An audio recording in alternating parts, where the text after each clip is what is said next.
Čia kažkada buvo senusios kapinės. Čia vien kryžiai buvo. Žiūrėkit, šernai, du šernai, geras. Užtenka palaikyti ranką ir energija, šventa ramybė ateina pas juos. Už tai jūs taip gerai ir atrodote. 83 metų, sveika, guvi, vedanti ekskursijas, muziejininkė, knygas rašanti. Štai kas padeda. Geras šaltinio vanduo. Sako, vaje, skaičiuoju didžiuliai autobusai. Išlipa po 50 žmonių. Ir čia sargyba vaikščiojo 2-3 metrų aukštyje. O čia medinė pilis buvo. Bet kryžiuočiai dėja sudegino. Aplankėme Maslauskiškių vandens malūną ir dabar keliaujame į Ugionis. Ten paragausime švento vandens, tyro vandens, beje, jis sakė, yra ištirtas ir pripažintas, kad be jokių nitratų ir nitritų ir yra labai tinkamas sveikatai, ypatingai akims. Ir aišku, aplankysime šalia esančią bažnytėlę.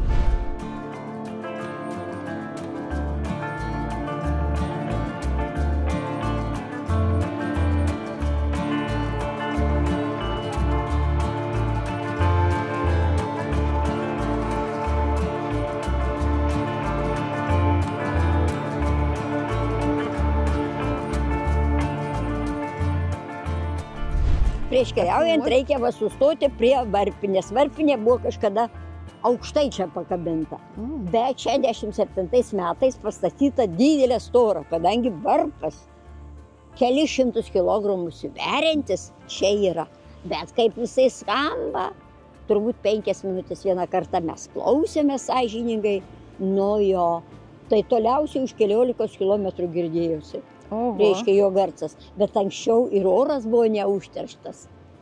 O dabar oras užterštas, mes negirdime. Gal, sakau, yra bulšauk senatvėje.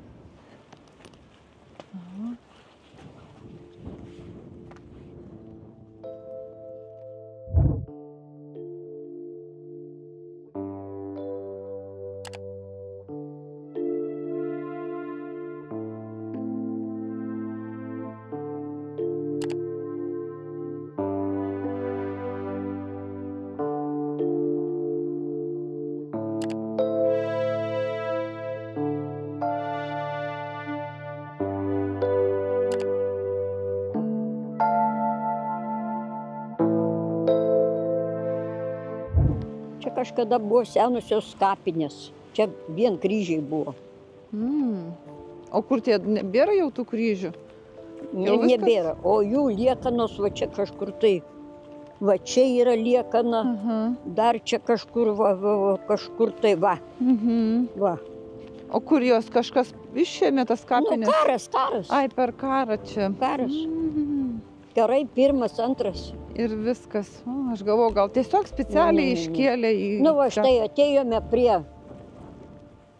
Ant sienos užrašyta 1836 metais. Rokų. Ta Rokų, lenkiškai.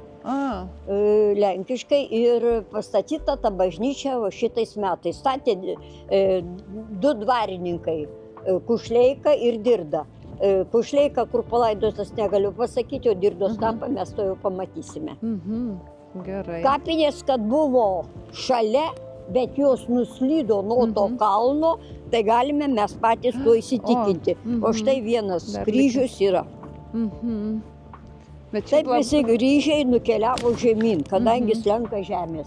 Reikia palpėti va čia ir tada atsiveria labai pasakiški vaizdai į Padubysį. Kokie vaizdai? Matosi Padubysys, o ten garsusis Padubysio kelias. Garsusis Padubysio kelias. Ir kur jisai eina? O Padubysio palei Dubysą. Čia taip ir vadinate Padubysio kelias. Palei Dubysą. Palei Dubysą. Aš atmenu puikiai, kaip žmonės po žolinės atlaidų visi giminės eidavo į pakalnę, susėsdavo, pasitiesė divonus, padėdavo kažką tai valgomo, pasikalbėdavo, pasišnekėdavo. Netgi va čia kapinio apačioje susėdė tiesiog plepėdavo. Ypač senesnio amžiaus žmonės. Tie, kurie būdavo jaunesni, keliaudavo tenai.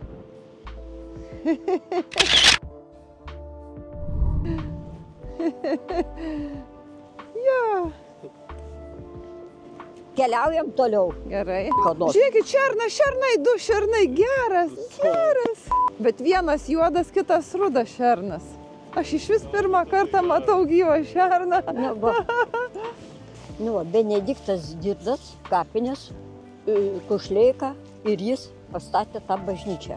Mes esame ant laidojimo rūsio, todėl atėjai į šventorių, sakau, reikia žinoti, kaip elgsis.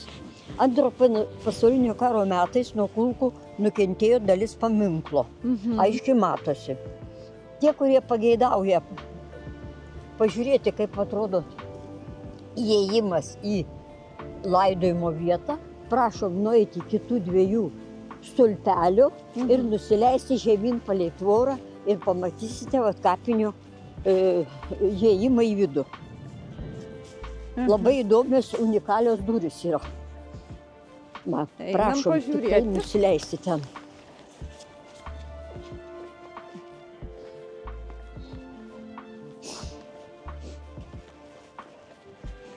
Oho. Oi. Taip, kokios duris metalinės. Ir čia užrašyta yra Malachovski. Giminės Aha. tų statytojų, dvarininkai, kurie prisidėjo prie tos bažnyčios statymo. Ateinam prie architektūros paminklo, Ugionių bažnyčios.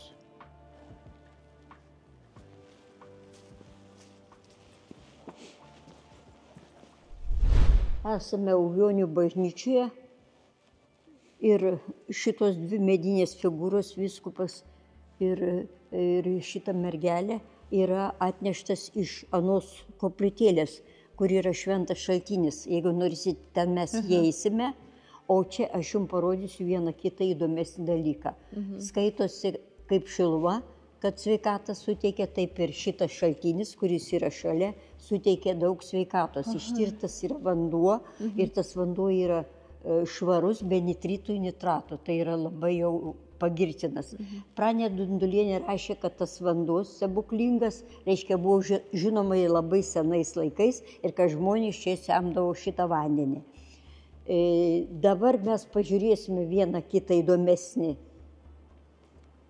objektą, kuris čia yra šioje bažnytėlėje. Atsargiai. Aha, atsargiai laiptas yra. Žiūrėkit. Pažiūrėkit, kokie metai. Aha, 1792. Čia yra paties popiežiaus leidimas duotas švęsti švenčiausios mergelės egiptietės atlaidus. 1792 metai. Einam čia toliau.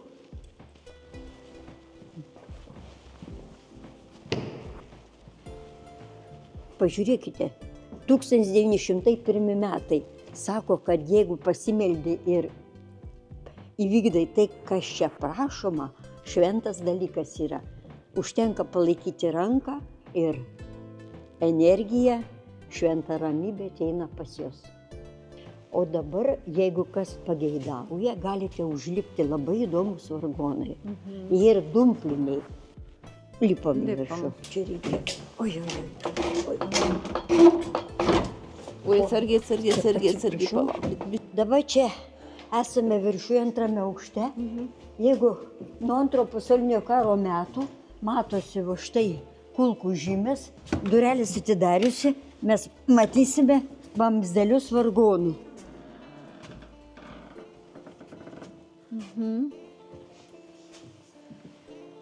Nu va, įdomu čia.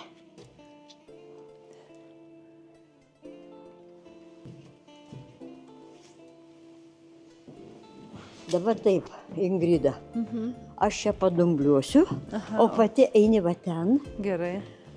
Ir minsi dumplės. Aha. Sėsk. Čia turiu sėstis. Taip. Sėsk ir mini. Va. Na? O, nu dar neteko groti niekad. Bažnyčioj.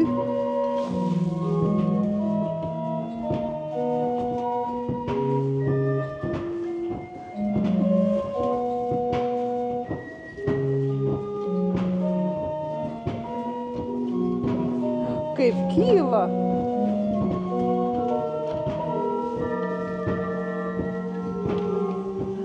Kaip iškilo viskas.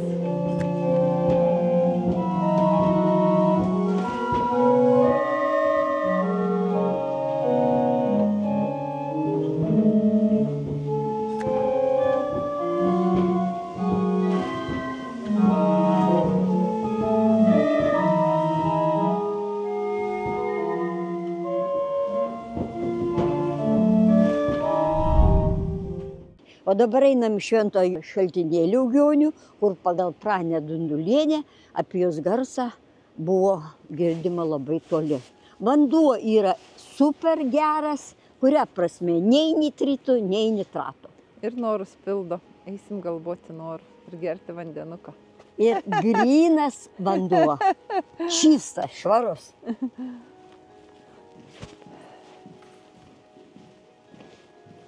Dabar reikia taip daryti.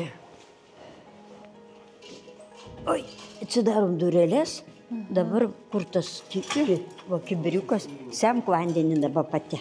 Nuleis žemyn, turėtų užtekti. Aha. Jo. Sako, stebuklingas vanduo padeda ypač akim. Reikia plauti akis. Plausim akis. Ir pažiūrėkite, koks švarus, grynas vanduo. Čia va pilkite kibirą, jeigu reikia. Aha. Visiems įpilk ir visi tegul atsigeria biškį. Legenda yra tokia. Reiškia, buvo 19 šaltinėlių. Virš vieno šaltinėlio pasirodė Šventa Marija. Ir ji plaukė ore. Nusileidžia vandenį ir vėl plaukė. Ir paskui pasirodė jos paveikslas tame vandenyje. Rado, nunešė kunigui, padavė. Tas kunigas išdžiovino, atnešė vėl čia padėjo. Ir vėl tas paveikslas ten pas jį. Nu ir vienu žodžiu, taip kelis sykius jis susapnavęs ir tas paveikslas vis pasirodydavęs. Pagal Pranę Dundulienę yra super sena legenda, tai yra susijęs su senoviniu tikėjimu.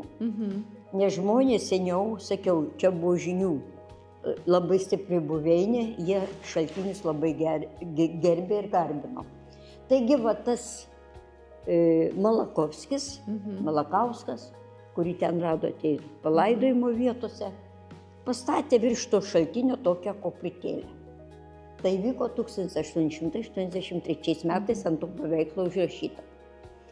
Na va, ir nuo to karto žmonės ateina čia giedoti, padarytas chorui sustoti ir sako, kad yra stebuklinga vieta.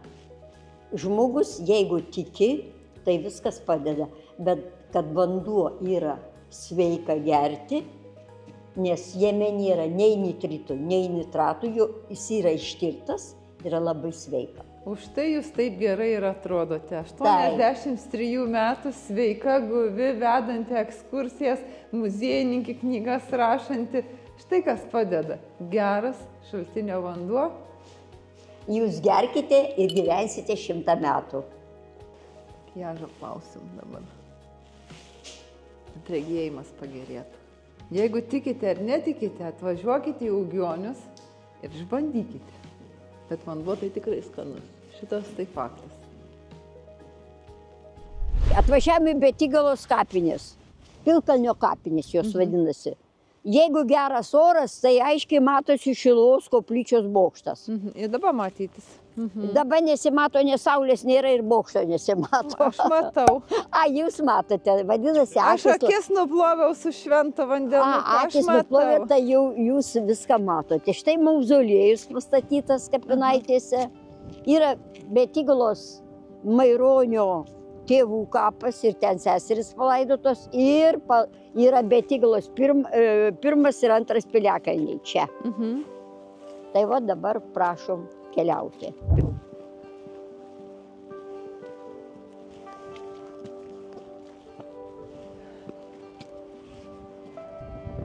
Betyklos koplytėlės vitražai. Labai įdomi koplytėlė. Ten yra laidojimų rūsiai, kur palaidoti dvarininkai. Mes atėjome į Betyklos Pilkalnio kapines. Esame prie po lentelę, kur užrašyta: čia palaidoti poeto Maironio tėvai Ona ir Aleksandras Mačiuliai. Kapas tvarkomas Maironio sesers Kotrynos anūkų lėšomis. Prašom prie kapo, arčiau. Ir labai įdomus užrašas.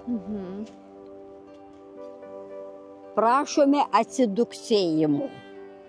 Ką reiškia tas senovio žodis atsiduksėjimas?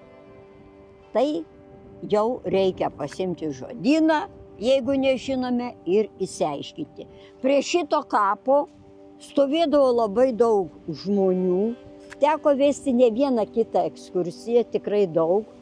Bet ypač Maironio gimtadieniais, kai buvo 150 metų jubiliejus, tai čia atvažiavo ne 1000 žmonių. Kapininkės aš prašiau, paskaičiuok, kiek maždaug atvažiavo tuo metu autobusu. Sako, vaje, skaičiuoju, didžiuliai autobusai. Išlipa po 50 žmonių. Ir tikrai visą savaitę įtvarkė kapinės ir sakė, tikrai labai daug žmonių. Tai aš suskaičiau, maždaug galėjo būti apie 3000 žmonių. Oho. Tai trumpai tiek.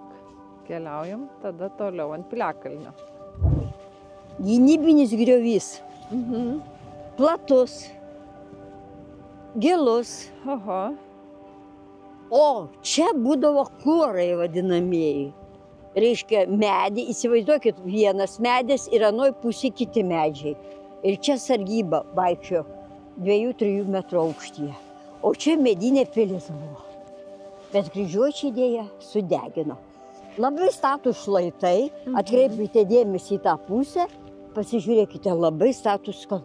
Jeigu mes eisime va tuo keliuku, tuo tilteliu, nueisime prie kito Piliakalnio. Ir ten nueisime prie Vaidilučio šaltinio, bet nueisime prie Žynio Kryvio šaltinio. Kaimų bendruomenė Betyklos statė to šaltinio pakraštį ir ten labai dažnai vyksta įvairūs renginiai. O šalia yra Piliakalnis ir Arklių dauba. Arklių dauboje buvo vienoje vietoje sušaudyti žydai. Betykloje yra 3 vietos, kur sušaudyti žydai. Atvažiavo iš Jungtinių Amerikos valstijų, aš tas vietas parodžiau, kadangi aš žinojau. O tam tarp ir aš čia esu vienas. O. Nu, va, žiūrėk, kokią negražių pasidariau. Čia jūs, o geras. Apkerpijau. Nu, va, Marijona Birutė Navakauskienė, prašau. Įamžinta ant Alkos kalno. Betyklos Alkos kalno koplytėlė, kuri yra statyta 1862 metais. Štai data. Iki jėgos.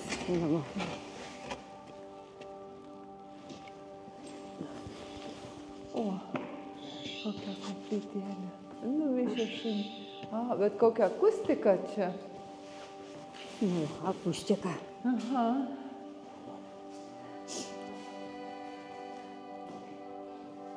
Nu, akustika. O čia ką su to malkom daro? O čia mes šokom, dainavom. Čia šalia lauželiai degė. Supratau, aš čia galvoju, kur jūs čia tas malkas dedat pečiaus, tai žiūriu, čia nėra. Ne, laukia. Nu, čia įvairios priemonės vyko. Ir didelės, ir mažos, ir čia šoktai, dainuotai ir... Bet čia neseniai, vasara? Vasara. Vasara praeita, bet stogas kiauras ir matot, kas yra. O čia yra bėda.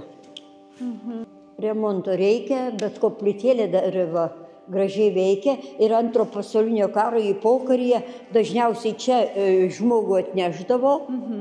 Vis tik tai pokaris baugu palaikydavo per naktį ir tiesiai į kapines. Supratau, galime keliauti toliau. Einam toliau.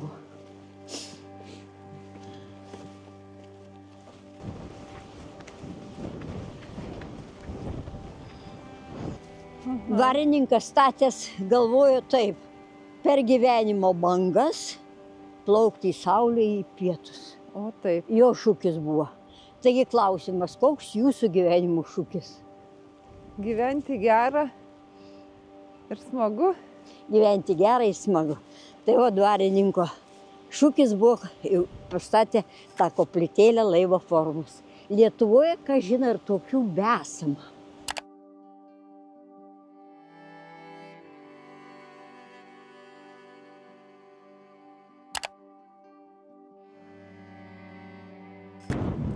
Čia jau kitas piliakalnis matosi. Va, matosi aiškiai kitas piliakalnis. Va, kaip fainai. Matosi labai aiškiai Betigala. Taigi mes esame ant Betigalos antro piliakalnio. Ir bažnyčia. Jis vadinasi Alkos kalnu. Kai kas vadina Aukos kalnu įvairiai. Pagal pasakojimus, va šitoj pietvakarinėje dalyje stovėjo žyniai, vaidilutės, degė amžinoji ugnis. Maironiečiai Lietuvos čia buvo atvažiavę, kaimų bendruomenė ir Betigalos žmonės, ir man teko prisidėti, šitą šiukšlyną likvidavom. Labai gerai atsimenu Gemą Račienę, Emiliją Skudrienę, kiti labai gražiai čia daug dirbo. Ir va atstatytas yra tas maždaug praėjus 600 metų atstatytas miniatiūrinis aukuras čia šitoje vietoje. Labai dažnai vyksta čia įvairūs renginiai, padaryti keli suoliukai. Dubysos regioninis parkas padarė laiptelius žemyn nusileisti.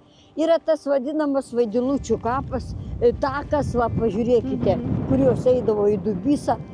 Einant tuo keliu, reiškia, į vieną pusę labai statu ir į kitą pusę. Labai gražiai atrodo. Ir matosi Betigalos pirmas piliakalnis ten toliau.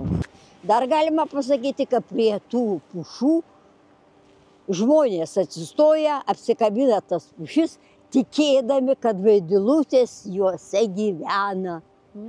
Ir reikia apkabinti medį ir iš tų vaidilučių pasiimti savo gerumą, gėrį, ramybę ir įsidėti visą tai į savo širdį.